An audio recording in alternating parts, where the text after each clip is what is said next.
नमस्कार. इयत्ता 10वी मराठीमधल्या व्याकरणातील समास हा भाग आज आपण बघणार आहोत.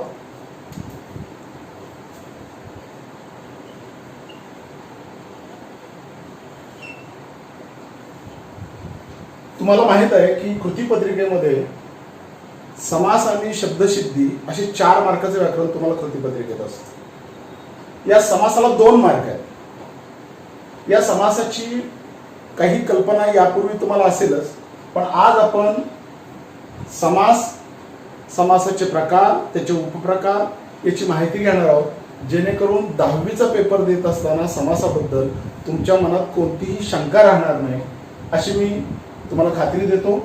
पहिल्यांदा समास आणि समासाचे जे प्रकार आहेत त्याची आपण तोंडओळख घेऊ आणि नेमकं 10वीच्या अभ्यासासाठी समासाचा कोणता भाग आहे तो आपण बघू. समासाचे मुख्यतः समास म्हणजे काय हे सुरुवातीला समजावून घ्या. समास म्हणजे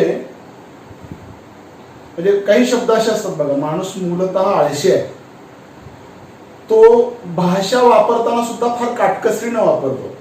जसं की सूर्याचा उदय झाला आणि घरट्यातली पाखरं जागी झाली असं एखादं वाक्य जर आपण म्हटलं तर ते वाक्य असं म्हणता येईल की सूर्योदय झाला आणि घरट्यातली पाखरं जागी झाली. म्हणजे काय केलं त्यांनी? सूर्याचा उदय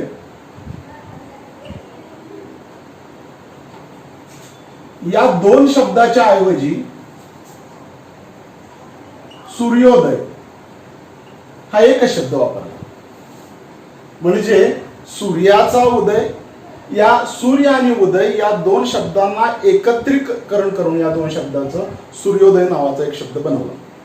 किंवा मित्रांसमवेत मी बटाटे घातलेले वडे खाल्ले, बटाटे घालून तयार केलेले वडे खाल्ले असं आपण सांगत नाही कधी. मी बटाटे वडे खाल्ले असं आपण म्हणतो. म्हणजे बटाटे घालून तयार केलेले वडे या इतक्या शब्दांच्या बदली एकच शब्द आपण वापरतो, बटाटे वडे. पुरण घालून तयार केलेली पोळी, पुरणपोळी. असे जे शब्द एकत्र करून त्या शब्दाच्या एकीकरणातून जो नवीन शब्द आपण तयार करतो त्याला म्हणतो आपण समास. तुमच्या लक्षात येत आहे? 2 शब्द एकत्रीकरणानं एक नवीन शब्द जो तयार होतो जोडून त्याला आपण म्हणतो सामासिक शब्द. म्हणजे समास समजावून घेताना तुम्हाला 2 गोष्टी समजावून घ्याव्या लागतील. कुठल्या? एक आहे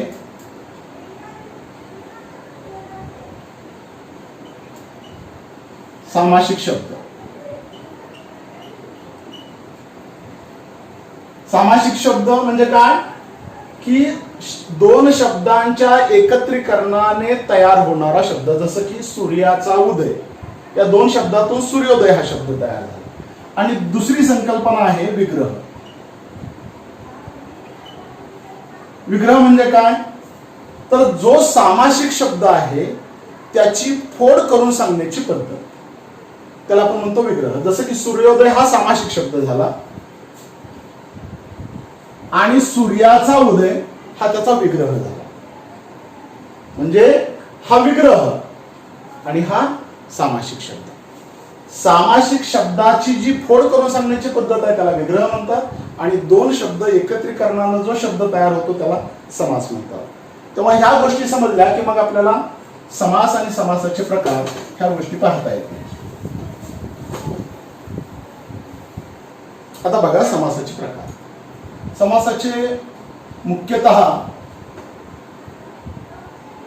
4 प्रकार आहेत. त्यातला पहिला प्रकार आहे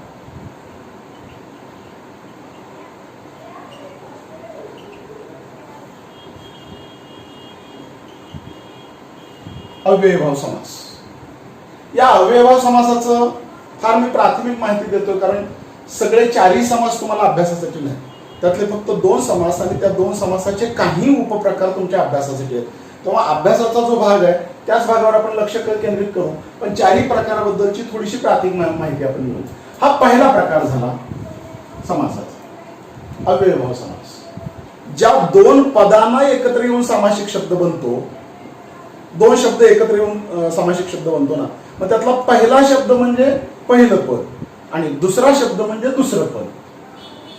त्या 2 पदापैकी जर प्रथम पद महत्वाचे जर असेल तर तो झाला अव्ययभाव समास. प्रथम पद महत्वाचे. उदाहरणार्थ एखादा असं उदाहरण घेता येईल, दररोज. दररोज म्हणजे प्रत्येक दिवशी. यातलं पहिलं पद महत्वाचं आहे. दररोज या शब्दातून दर दिवशी ही संकल्पना आपल्या डोक्यासमोर येते. रोजच्या दिवशी, दररोज, प्रत्येक दिवशी, म्हणून पहिलं पद महत्वाचं आहे. याचं उदाहरण झालं दररोज. दररोज, प्रतिक्षण, घरोघरी, दारोदारी, रस्तोरस्ती, अशी अनेक उदाहरणं आपल्याला या प्रथम पद प्रधान असणाऱ्या अव्ययभाव समासाची देता येते. यातला दुसरा जो समास आहे तो आहे तत्पुरुष.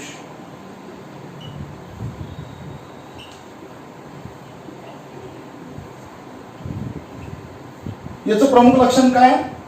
तर दोन ज्या पदांना एकत्र येऊन हा सामासिक शब्द बनतो, यातलं द्वितीय पद, दुसरं पद महत्वाचं असतं. दुसरे पद महत्वाचे. जसं की क्रीडांगण, क्रीडेसाठी अंगण, असा त्याचा विग्रह झाला. यामधला अंगण हे जे पद आहे हे महत्वाचं. पहिलं पद महत्वाचं असेल जसं अव्ययभाव समास, तसं दुसरं पद महत्वाचं असेल तर त्याला आपण म्हणतो तत्पुरुष समास. जसं की याचं एक उदाहरण आपण घेऊ, क्रीडांगण. तिसरा प्रकार जो आहे यातला तो आहे द्वंद्व समास.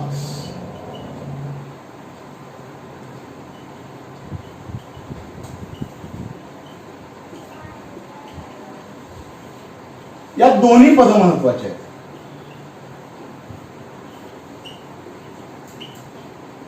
दोन्ही पद महत्वाचे. म्हणजे पहिलं पद महत्वाचं असेल तर अव्ययभाव समास, दुसरं पद महत्वाचं असेल तर तत्पुरुष समास, दोन्ही पद महत्वाचे असतील तर द्वंद्व समास. जसं की राम लक्ष्मण हा एक जोड शब्द आहे.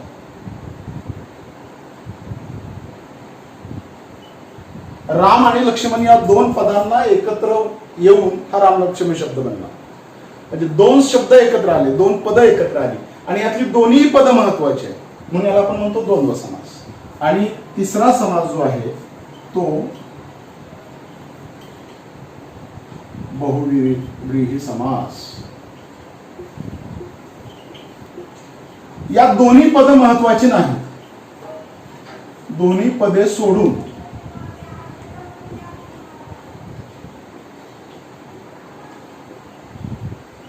तिसरे पद महत्वाचे, त्याला आपण म्हणतो बहुव्रीही समास. यातलं एक उदाहरण काय देता येईल आपल्याला? नीलकंठ.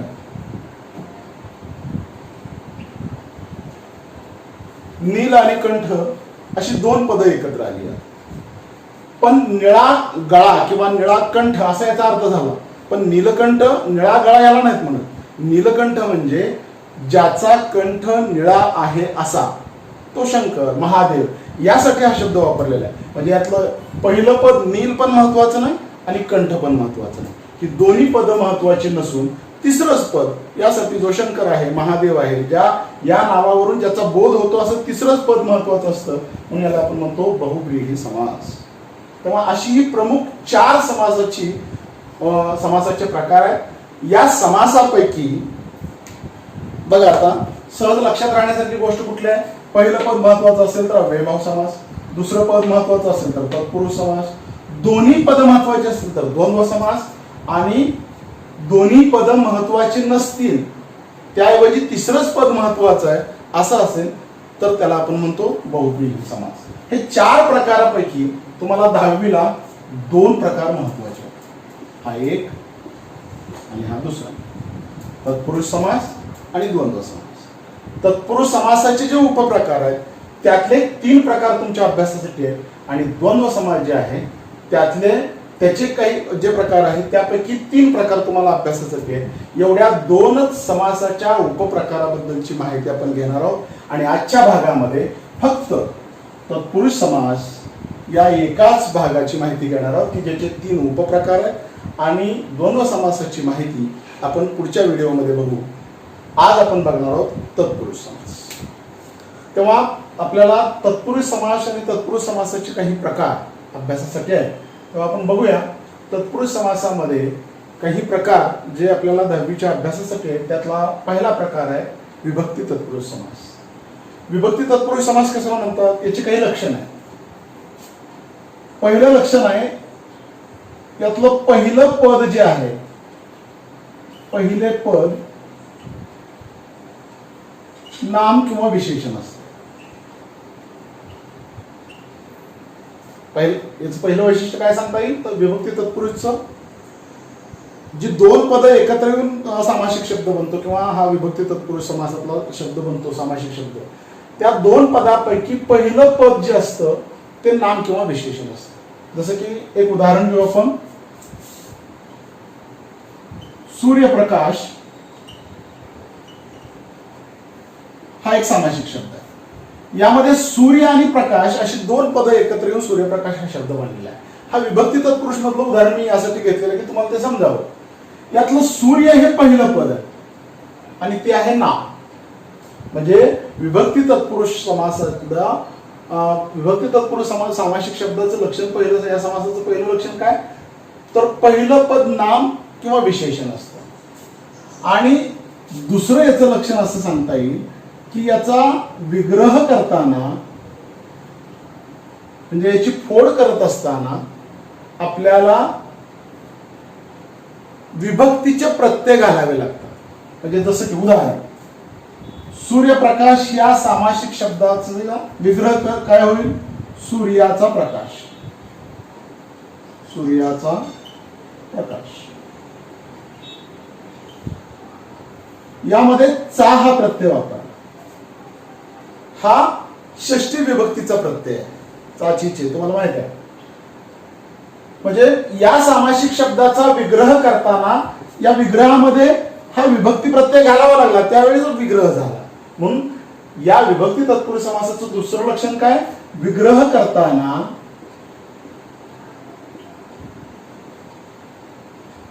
विभक्तीचे प्रत्यय वापरावे लागतात.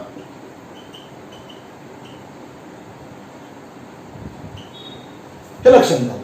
अशा दोन लक्षणांनी युक्त असतो तो तत्पुरुष समास. म्हणजे तत्पुरुष समासाची पूर्ण व्याख्या देताना आपल्याला काय देता येईल, मग विभक्ती तत्पुरुषची व्याख्या आपल्याला बघायची आहे. यातली दोन लक्षण आपण बघितली. पहिलं पद नाम किंवा विशेषण असतं. उदाहरणार्थ सूर्यप्रकाश मधला सूर्य हे नाम आहे. विग्रह करताना विभक्तीचे प्रत्यय मध्ये घालावे लागतात. जसं की सूर्यप्रकाश याचा विग्रह करताना सूर्याचा प्रकाश असा विग्रह केला आणि चा हे षष्ठी विभक्तीचा प्रत्यय आपण यामध्ये घातला, त्यावेळेला याचा विग्रह झाला. म्हणून विग्रह करत असताना विभक्तीचे प्रत्यय वापरावे लागतात, हे त्याचं दुसरं लक्षण झालं. हा व्याख्या करताना जरा या विग्रहावर तुम्ही लक्ष द्या. म्हणजे यात काय केलं आपण, दोन पद एकत्र आणली, यातलं गाळलं काय तर विभक्तीचा प्रत्यय गाळला, चा हा शब्द गाळला आणि सूर्यप्रकाश बनला. म्हणजे व्याख्या आपल्याला अशी करता येईल की ज्या तत्पुरुष समासामध्ये विभक्तीचे प्रत्यय गाळून जे दोन शब्द जोडले जातात त्याला आपण विभक्ती तत्पुरुष समास असे म्हणतो. उदाहरणार्थ ऋणमुक्त, तोंडपाठ, क्रीडांगण. यामध्ये बघा, ऋणातून मुक्त, तोंडाने पाठ, क्रीडेसाठी अंगण, अशी त्याची आपल्याला विग्रह सांगता येईल. यामध्ये हे शब्द बनत असताना यातले विभक्ती प्रत्यय आणि त्याच अर्थाचे शब्द गाळलेले आहेत आणि दोन्ही शब्द एकत्र करून या एकत्रीकरणातून जो सामासिक शब्द झाला किंवा जो समास झाला त्याला आपण विभक्ती तत्पुरुष समास असं म्हणतो. यानंतर आपण पाहणार आहोत दुसरा प्रकार. पुरुष समासाचा दुसरा प्रकार जो आहे कर्मधारय तत्पुरुष, हा दुसरा प्रकार आपल्याला अभ्यासायचा आहे. याची काही लक्षण आपल्याला सांगता येईल. त्यातलं पहिलं लक्षण आहे कर्मधारय तत्पुरुषचं, दोन्ही पदे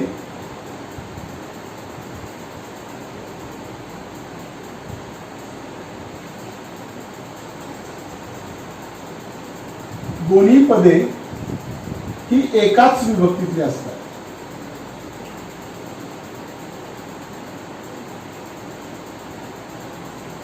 म्हणजे उदाहरणार्थ प्रथमामधलीच असतात ही दोन्ही पदं, हे याचं पहिलं लक्षण आहे. दुसरं लक्षण असं सांगता येईल की कधी पूर्वपद विशेषण असतं आणि दुसरं पद जे असतं दुसरे पद जे असते ते विशेष्य असतं. कधी पहिलं पद विशेष्य असतं, दुसरं पद विशेषण असतं. हे तिसरं लक्षण झालं. किंवा काही वेळेला दोन्ही पद विशेषण असतात.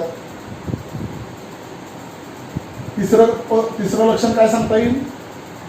पूर्वपद विशेष्य आणि दुसरे पद विशेषण. तिसरं उदाहरण देता येईल. चौथा प्रकार यातला सांगता येईल दोन्ही पद विशेषण.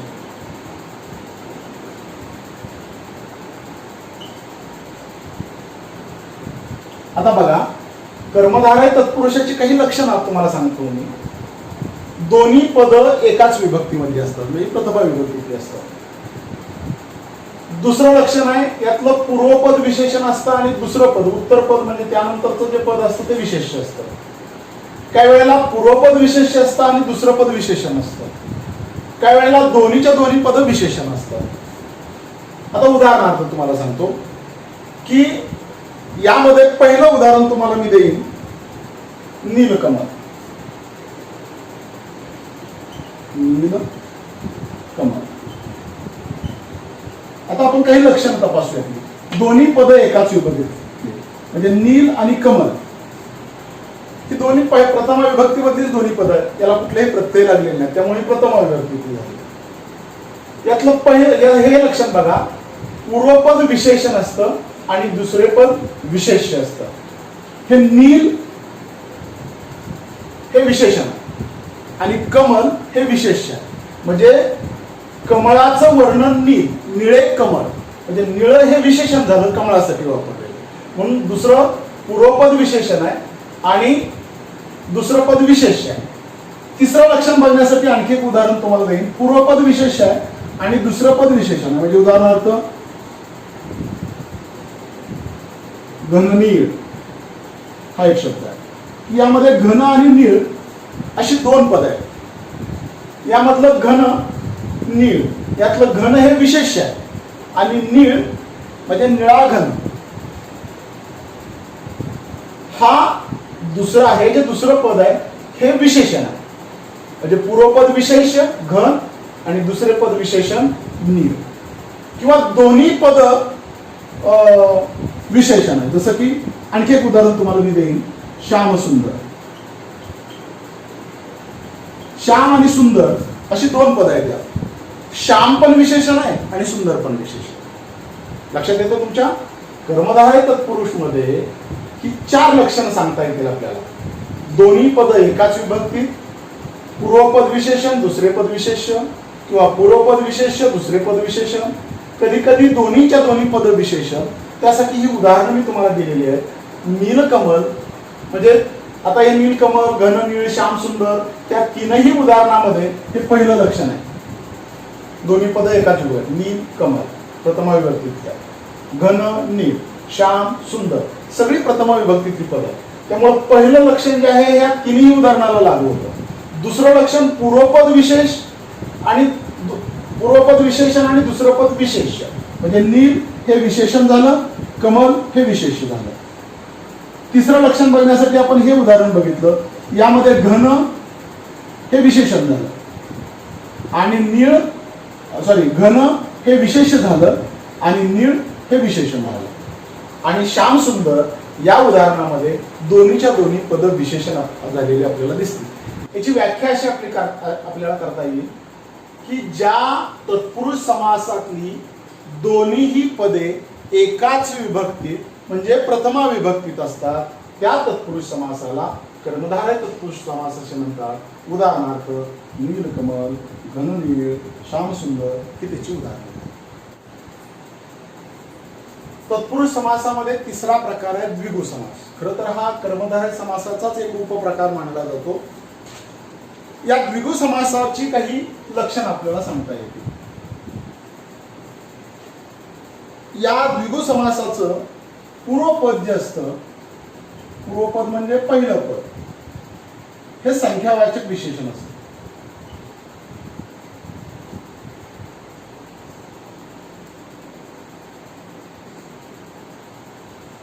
हे पहिलं लक्षण झालं.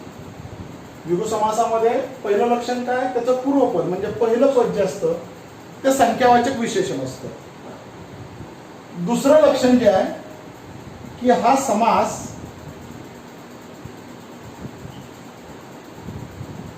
कायम एकवचनी असतो, कायम एकवचनात असतो, अनेक वचनी होतच नाही हा समास. तिसरं लक्षण याचं आपल्याला सांगता येईल की या सामासिक शब्दावरून समुच्चयाचा बोध होतो.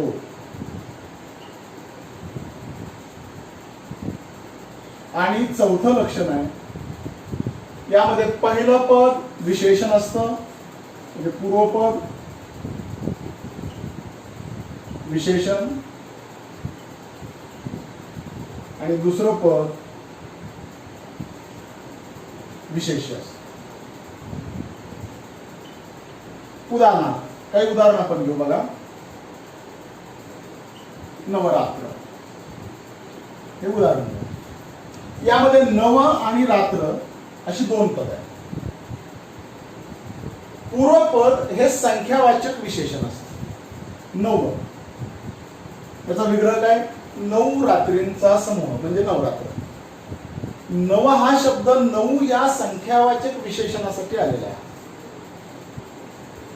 कायम एकवचनात हा समास असतो. नवरात्र हा शब्द एकवचनी आहे. समुच्चयाचा बोध होतो. या सामासिक शब्दावरून नवरात्रीचा हा समूह आहे. या नवरात्रीच्या समुच्चयासाठी नवरात्र हा शब्द आहे असा आपल्याला बोध होतो. आणि यातलं चौथं लक्षण जे आहे, पूर्वपद विशेषण असतं आणि दुसरं पद विशेष असतं. रात्र हे विशेष झालं. आणि कसली रात्र, कसल्या रात्री, तर 9 हे त्याचं विशेषण झालं. म्हणून नवरात्र यातलं पूर्वपद जे आहे ते विशेषण झालं आणि दुसरं पद जे झालं ते विशेषण झालं. खरं तर द्विगु समास हा तत्पुरुष समासाचा जरी उपप्रकार म्हणून इथं अभ्यासाला असला तर खरं बघितलं तर हा कर्मधारयाचा पण एक उपप्रकार आहे. जसं याआधी आपण कर्मधारय समास, कर्मधारय तत्पुरुष बघितला ना, त्याचाच हा उपप्रकार असल्यामुळं याची व्याख्या करताना आपल्याला अशी करता येईल की ज्या कर्मधारय समासामध्ये पूर्वपद हे संख्यावाचक विशेषण असते आणि ज्या सामासिक शब्दावरून एका समुच्चयाचा बोध होतो त्या सामासिक शब्दाला आपण द्विगु समास असं म्हणतो. त्या समासाला आपण द्विगु समास असं म्हणतो. उदाहरणार्थ नवरात्र, त्रिभुवन,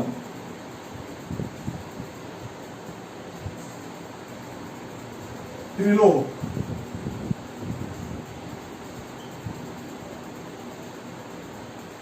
पंचवटी ही सगळी उदाहरण झाली. नवरात्र, नवरात्रींचा समूह. त्रिभुवन, 3 भुवनांचा समूह. त्रिलोक, 3 लोक. पंचवटी, 5 वटवृक्ष असणारे ठिकाण किंवा 5 वटवृक्षाचा समूह.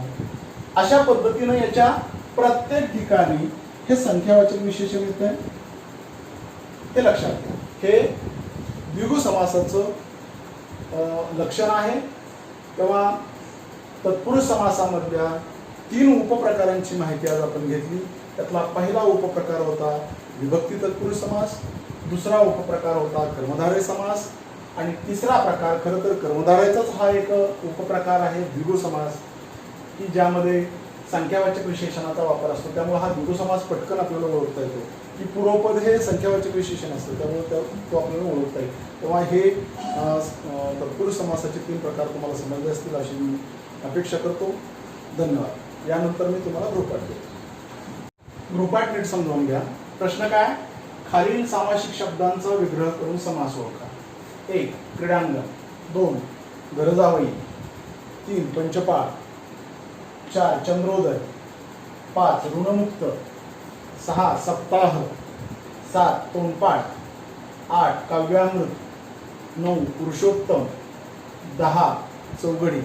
ही सगळी उदाहरणं तत्पुरुष समासातली आहेत. पण यातले उपप्रकार कोणते आहेत हे तुम्ही ओळखायचं की ते कर्मधारय आहे की द्विगु आहे की विभक्ती तत्पुरुष आहे. तुम्हाला हा पाठ समजला असेल अशी मी आशा करतो. धन्यवाद.